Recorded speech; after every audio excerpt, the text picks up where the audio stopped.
The Bible.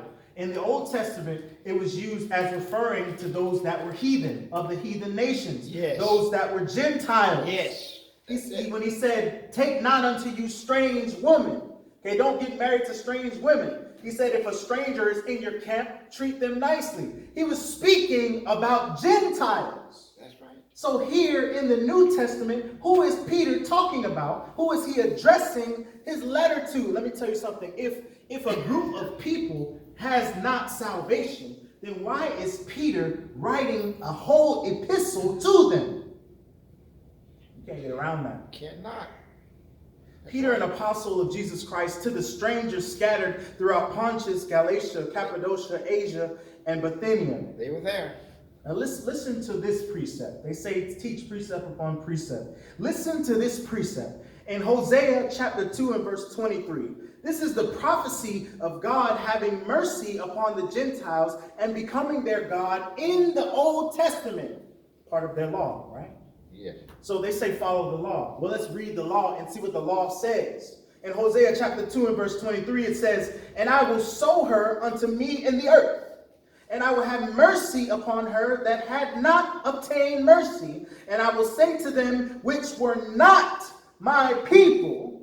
Who is he referring to when he says they're not my people? Strangers, Gentiles. He said, I will say to them which were not my people. What are you going to say, God? Thou art my people. Okay, God. Thou art my people, and they shall say, thou art my God. Lord have mercy. It's that, brother. So listen to that precept. Listen to that prophecy of God having mercy unto the Gentiles and becoming their God. And now see it come to pass in 1 Peter chapter 2. That's why I had you read 1 Peter chapter 1, verse 1, because the letter is addressing strangers. In Hosea chapter 2 and verse 23, it addresses strangers. Now back in 1 Peter chapter 2 and verse 9, it says, but ye are a chosen generation, a royal priesthood, a holy nation, a peculiar people, that ye should show forth the praises of him who hath called you out of darkness into his marvelous light. Now, once again, this letter has been addressed to strangers. Notice the vocabulary that Peter is using describing the Gentiles or the strangers. He called them a peculiar people. Isn't that the same thing that he called the Jews way back in the Old Testament? Yeah. Now he's calling the Gentiles, the strangers, a peculiar people. Why is he doing that?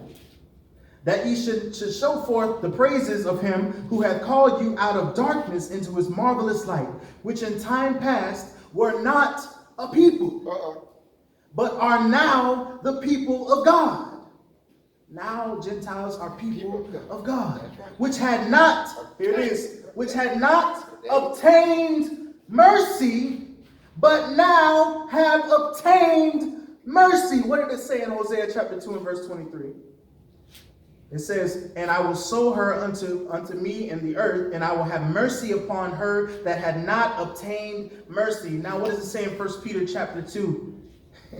It says, which had not obtained mercy, but now have obtained mercy.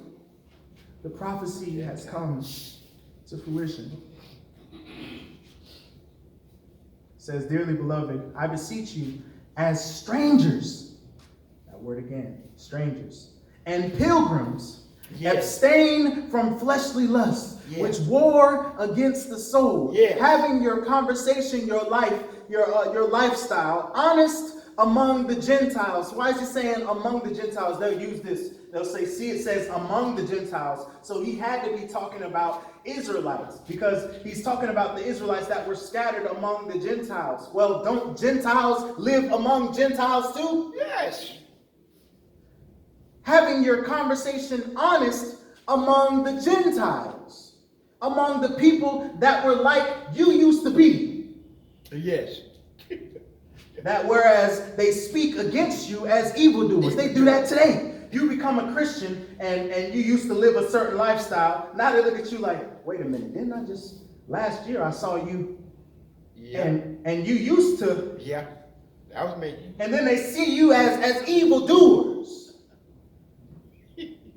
Yeah. It says, they may be your good works, which they shall behold and glorify God in the day of visitation. Church, in the Old Testament, God already spoke about bringing the Gentiles to salvation.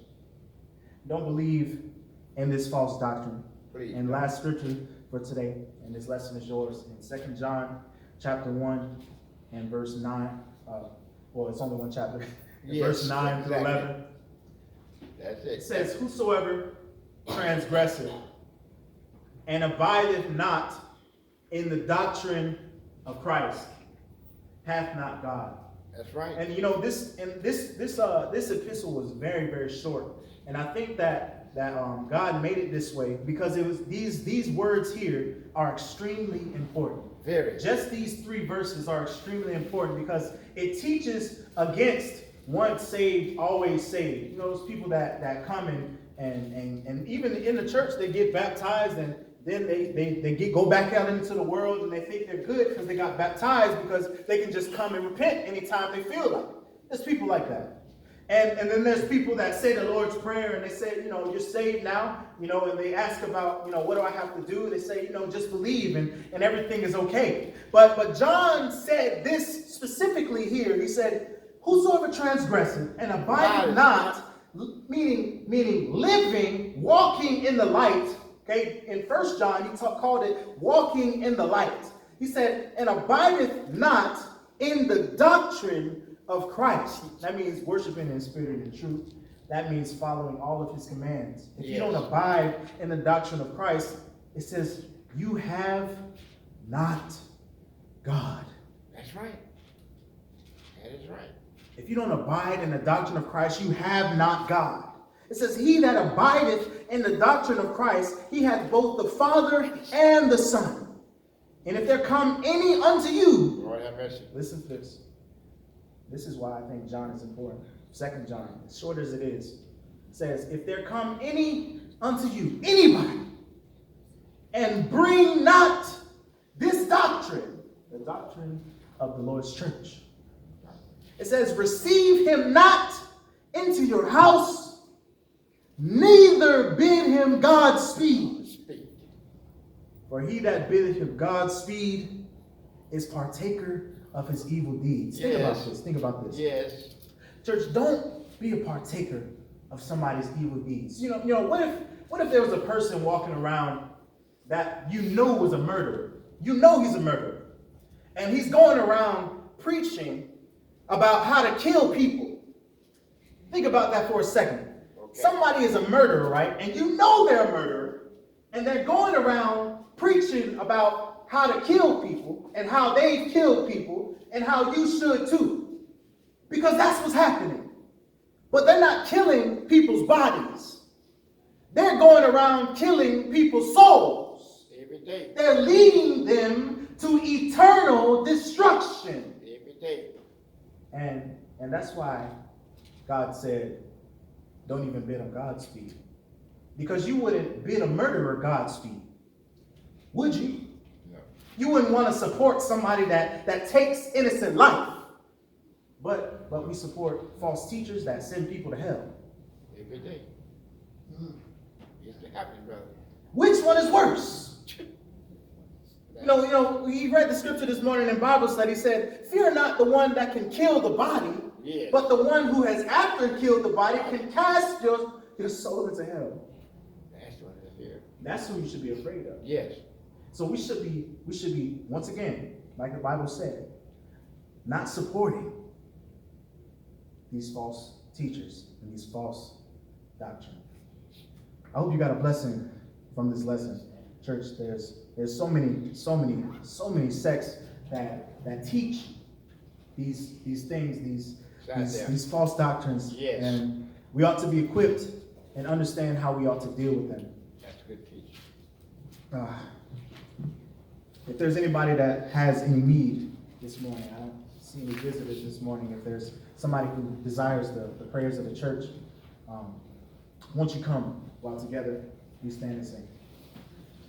Somebody's knocking at your door.